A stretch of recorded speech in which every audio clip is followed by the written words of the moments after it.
Hello and welcome back to HardReset.Info. In this video, I will show you how to fix your screen rotation not working on Samsung Galaxy Z Flip 7 FE. Let's begin.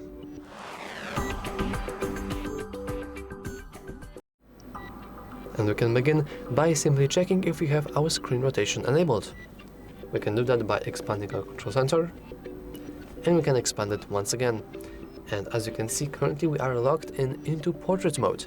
This means that if you would enable application that supports both modes, for example, let's go with calculator, we can see that if I would pick up the phone, there is no real way to rotate it. However, if we would expand our control center and enable it, so as you can see now, instead of portrait we have auto rotate, we can, without any issues, rotate our calculator, just like that. And you will notice that if you would lock it in once again, we are now locked into landscape mode. So technically we cannot really go back. But as you can see, home screen actually overrides this, since we cannot use our home screen via our landscape mode. So as you can see now, it switched from landscape to portrait.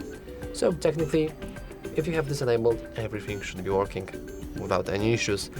However, if you do have some issues, I would strongly advise you to just reboot your device. You can do that by expanding control center, clicking power icon, clicking restart, and clicking restart once again. I know that this may seem kind of silly, but whenever you reboot your phone, you're not only rebooting the software but also hardware as well, including gyroscope, which is responsible for screen rotation. And lastly, just make sure that the application that you want to actually use in a different mode supports that mode. While most, for example, social media apps or browsers and whatever don't really have an issue with that, games are known for the fact that usually they only work in certain mode. For example, Clash Royale only works in the portrait mode, while some sort of Call of Duty mobiles and all of that only works in landscape.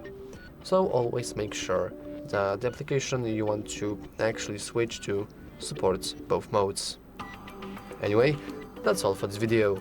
If you found it useful, make sure to leave a like, subscribe, and as always, thanks for watching.